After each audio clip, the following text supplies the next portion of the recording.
Hello and welcome back to my channel, and today we're gonna talk about the differences or the major differences between the Tier 1 Extreme and Ghost mode on Extreme. To be honest, I wouldn't even say that the difficulty would really matter in both of those modes, because as much as they are very similar, there is some very big key differences when it comes to it, and I do believe people should know that. Now, also I tried to actually research this topic by myself, and I didn't actually find a video which clearly shows the difference. There is a little bit information about the tier mode and a little bit information about the ghost mode, but not really like a side-by-side comparison, which I believe is the reason that, well, you can't really compare them side by side. So let's talk about the tier 1 mode. So the tier 1 mode, as you already know, is once you reach level 30 doing your regular gameplay, you unlock tier mode, which consists of 50 tier levels, and you are ranking from bottom to the top. So you start at tier 50 and you move all the way up to the tier 1. I'm currently in tier 22 and I'm playing on extreme difficulty. Now, how does tier 1 mode works is the difficulty is automatically being scaled. So when you start at if you're playing your game, let's say on arcade, and you get level 30 and you unlock the tier 1 mode, once you start playing tier 1 mode, it will automatically scale your difficulty up, and that is probably the biggest difference when it comes to the gameplay modes in general, because even if you start at arcade, end of the day you're gonna end up on extreme. Usually I would say extreme kind of kicks in around tier 25, give or take. And if you want to change your difficulty, let's say you want to take it easy or you are having too much issues, once you're gonna try to select a lower difficulty, you will get this screen saying the difficulty level is forbidden by your current tier. So basically you are so good at this point you cannot go back anymore. So one of the things. Next stuff, there's literally no difference when it comes to your skill points. The tier 1 mode does give you tier points, which progresses your character in terms of the tier 1 mode progression. However, you still get your regular skill points, and you get extra bonus, extra consumables, so there are extra stuff you get from convoys. There's a bonus for it. So if a comms truck is 5,000, if it's undamaged and you manage to get it all done and cleared up with the tier 1 mode, it will be actually 12,000, right? So it's like there's an extra bonus as percentage, basically to repay your loyalty to this mode. The difference is what is very obvious is basically your weapons. Now, the weapons need to be upgraded, and that's where all your hard-earned consumables will go into. So the problem is, the harder your tier, the more health your enemies will have. Now, when it comes to enemy awareness and how they respond and the AI in general, they are basically slowly turning into psychics. You can sneak up to one of them, take them out, and if you are noticed, then they will basically wreck you, which is kind of expected. At some point it's actually a bit not realistic, but I'm not gonna talk about realism in this game because, again, this is still just a game. So yeah, tier 1 mode, you still have all your skills that you acquired while doing your regular gameplay. Your weapons need to be upgraded individually. You can have both your main weapon, your secondary, and your sidearm, and that's pretty much all there is. When it comes to playing with or without HUD, that's your preference.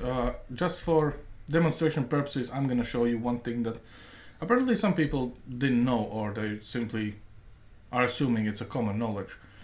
If you are shooting in tier 1 mode and you reload, as you can see, my ammo count is I'm losing only those bullets that I actually, shot. In ghost mode, you're losing the whole clip. Now, some people might instantly say, oh my god, this is so realistic, and Breakpoint is doing the same mechanic. Well, yes, but Wildlands actually got this update before Breakpoint even had it in the first place. Well, Breakpoint kind of shipped with this already, but we're talking about 2017 versus 2020 game, so it's not really a direct comparison. Now, when it comes to tier mode in general, your enemies will be very, very deadly. You need to take care of yourself, and yeah, most of your skills will not save you in tier mode. It might actually save you outside of tier mode. So if you deactivate the tier 1 mode and you're playing, let's say, instead of extreme, you are going to advanced, you will actually feel a bit better about yourself because you'll see that you're taking more damage, you're not detected as easily, and stuff like that. Of course, it's not going to count towards your tier 1 progress, so you might need to consider this if you're actually trying to level up. Now, about the Ghost mode. Let's take a look about Ghost mode and how it actually works, and why I don't really agree that it is the most realistic, mode ever made, but I'll explain in details. So, let's just go out to the main menu, so you can see the whole journey, how you do Ghost mode, basically. So people believe that starting Ghost mode overrides your current campaign, and that is not entirely true. Ghost mode is separated, same as the DLCs. Once you hit this button, it will literally tell you loading additional content, because this game mode is separated from the main game. And if you start Ghost mode, your campaign saves, your regular playthrough, your tier 1 characters, none of them are even touched. They're in a complete different place. So, let's set it up. I already have my level 1, or one of my operators for the Ghost mode, which I'm gonna leave as it is. Let's start a brand new one so you see how it looks like. So, when it comes to the Ghost mode, one thing you need to understand, you are starting the whole game from scratch. You're starting anew. And that's, I think, is a bit of a problem, because everything that actually happens when you start a brand new game is, well, with you. So let's start step by step. First one, game actually tells you that in this game mode, death means you permanently lose your character. So this is the main takeaway feature for the Ghost mode. If you die, you die into the coffin, 6 feet under, goodbye. We acknowledge this. Difficulty. So my favorite part would be that you can actually change the difficulty anytime you want. There's no differences if you're playing on arcade or if you're playing on extreme. The Ghost mode supposedly is already hard, but since we actually can scale the difficulty, I wouldn't say there's, extreme difficulty with arcade stuff. So as you can see, it actually explains itself. Like, this is the easiest mode for a laid back experience. So you can still play on Ghost mode, and you will take less damage, less detection range, and you're still gambling with your life, so to say. So if you want to go balls to the wall, I mean, there you go. You can go on extreme, same as a tier mode, which basically technically should have prepared you for this one. The dying experience is just an extra flavor. So let's do extreme. So once I started the Ghost mode, I noticed 2 annoying things. First off, you're spawning together with your AI teammates, because since you're starting basically a brand new game, it's by default there. So as you can see, all the squad is here. So let's just disable them, because they will talk to me, and I really don't like that. I'm not really antisocial, but the AI teammates are a bit weird. Now, second thing, as you can see, you have a gun, which is great. It's a starter gun, and you have no attachments, nothing. So if you want to change your gun or modify, you can't do it from a loadout screen. If you try to do it, you actually will get warning. Only ammo boxes, weapon cases, and accessory cases allow you to modify your weapons, which I kind of understand. Okay, you want this added realism, and technically you should not have access to 150 guns in the middle of the woods. So you kind of need to go somewhere where the guns are stored, which technically makes sense. So I know that this was requested by the community years ago while the Wildlands was out, and they've finally done it, which is, well, I guess great. So let's go there. Now, when it comes to the loadout, you only have your main gun and you have your sidearm. You don't have your secondary. So if you're gonna engage your targets on Ghost mode, where you're gambling with your life, you are already -1 gun. So your flexibility is severely impacted. So you need to find a gun or use a gun that does both of the roles of being mid to long range engagement or being short to mid. So if you haven't got any of the club awards, which I believe you actually have, I would say you're pretty much screwed. If you have all the club awards, or you have unlocked some weapons with the DLCs or additional content you purchased, pick something that is at least will get you through the first couple missions. So my favorite, usually I'm going for the Ghost Recon Future Soldier ACR. In my opinion, it's the best starter for Ghost mode for the simple reason you already have an optic with the adjustable zoom, and the stats are pretty decent, specifically in terms of accuracy, so you can actually do these long range shots. Now let's talk about the bad stuff here. And the first thing that I really hate about the Ghost mode is you are starting butt naked. You have no skills, nothing.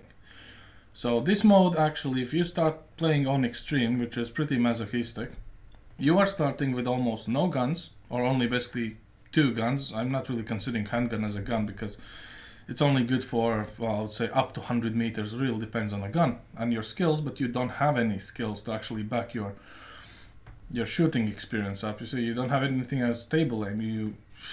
You don't even have a shoot, okay? So you are starting with 1 main gun, no skills, extreme difficulty, and probably you are playing, well, with no HUD or with very minimalistic HUD. So let's take a look at my gun. So, yes, this is an ACR. I have 30 in a clip and I have 90 extra. So let's do one shot, reload, voila. You just tossed out 29 bullets in a mag. Now, if you don't actually remember this, when you're playing Ghost mode and you will be, well, playing without the HUD, you will basically reload 3 times, or well, basically 4 times, because you are used to shooting a couple bullets and always keeping a mag full, and you will run out of bullets in the first 15 minutes, and then you will be like, what the hell is going on? So keep this in mind. Now, when it comes to the realism itself, and people say that dying and your save game gets deleted is very, very realistic and this is the way to play, I kind of disagree. You are not really looking forward to dying in this game, okay? The main objective is to survive. So I don't know why you need this extra push for if you screw up you are dead, because in Ghost mode, unless you're playing with your teammates or you're taking it very, very slow, you will have missions that you will fail, okay? It's not a question of if, it's a question of when. It's simple as that. So I've seen a lot of people are actually playing this game on Ghost mode, no HUD. However, I haven't seen a single one who's actually reached a tier 1 level in a Ghost mode. And yes, you heard me right. There is tier 1 mode on Ghost mode as well. So I do believe it's kind of like everyone who starts Ghost mode will play on arcade first because, oh my god, I should take extra bullets so I don't die, so, I can learn how to play. Well, you can actually feel miserable once you actually reach level 30, and you can start the same grind with tier 1 mode where the enemies will become psychics and will shoot you from a miles away and kill you. Now, why I don't think permadeath is good thing and why Ghost Recon Breakpoint don't have it anymore. It's a very simple reason. See, Ubisoft figured out that their games have too many bugs that are killing the players already, that they can't afford to have the same mode in Breakpoint.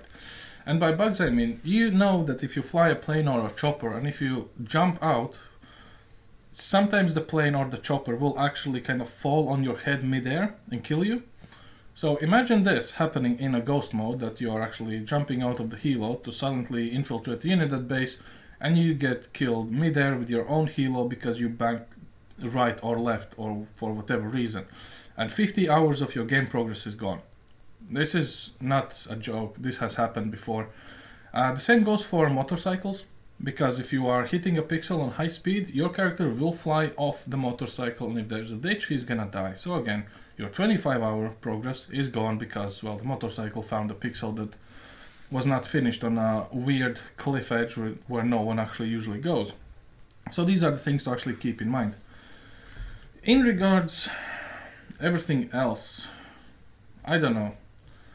I wouldn't say that tactically this mode is different at any point. It's just the additional fact that your character will die and you lose your game save, and that's about it.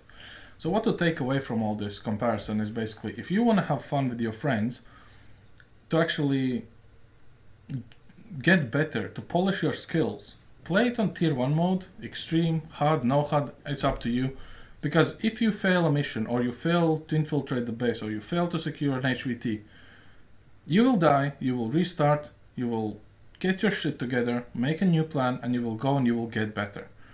If you are playing Ghost mode with the same squad of friends and you die, you are wiped. Now, when it comes to Ghost mode, it's not all that bad. If you're playing in co-op, you can be resurrected if you're downed. So the time will be basically around, I would say, a minute, give or take. I haven't really timed it because I'm playing without HUD. And yeah, even your co-op mates will actually stay on. Your character will be dead. So it's not like in a tier 1 mode where you are just lying around up until your timer runs out and you can respawn on your teammate. In Ghost mode, once the timer runs out and you're not resurrected, you die and the save game is deleted. So I would say, if you're a masochist and all your friends are masochists and you love to see each other fail and rage when your 30 plus hour progress is deleted, or you actually reach the tier mode and you went all the way up to, I don't know, tier 30 in tier 1 mode on Ghost mode as well, and then you want to lose your character by accident, go ahead, be my guest. If you want to actually know the game in and out and just try and perfect your communication with a little slap of the wrist without deleting your game save, go for tier 1 extreme, no HUD or HUD, and just get better. So how it looks if we actually kill our character. So this screen is something you definitely don't really want to see. Let's kill my character. So I'm showing you this screen so you don't have to see it in your game unless you're gonna play this. So you get your usual killed in action, and instead of respawning, it actually gives you a stupid quote, gives you the time played, what killed you, how many enemies you've killed, how many bosses or buchons you've killed, which difficulty you're playing on, and the level. After you accept your failure, it's gonna give a loading screen and you will go back to the main screen saying you died during your Ghost mode campaign and your save has been deleted. So whichever level this was on, you're done for. So what I would say, my favorite tactic would be for just scaling the difficulty and seeing how it feels and how it is, have 2 accounts, okay? Have one main account that you're playing on very seriously, and have at least one throwaway account or character that you are using to explore where you're going in first. So if your throwaway gets killed, you have your main, and you can kind of use this knowledge, right? So you don't have to every time make a new character and start from zero. Play the mission with your throwaway account, see if you can do it. Play it one more time with your throwaway account to see if you can do it. Then replay it with your main, and really just hope you don't screw up. And that's how you progress. Eventually you will get simply better, but again, Ghost mode is made for people who knows Ghost Recon Wildlands in and out, or at least have their favorite weapons and stuff. But again, you kind of need to play this game from the very, very beginning, and this is something I don't really like about this mode in general. So when you are going back to the main menu, you will have a weird thing that it's gonna actually flicker, kind of like go out of the game and then it's gonna start it back up. Pretty much the same behavior as in DLC content, which I'm not entirely sure why it does it. It's kind of weird when you're switching in between your regular game and your DLC content, but I think it's just, since it's separated from the main game, it needs to do it, so nothing really to it. And yeah, I would say this is kind of like the main takeaways in regards to tier 1 mode of Ghost. And my suggestion would be basically just, don't worry about the Ghost mode. If you want to play it, go ahead, be my guest. But I would say tier 1, extreme, no HUD, couple friends, should be fine as well. But that's all I have for you today, and I hope you have a good one. And as always, stay classy and see you next time.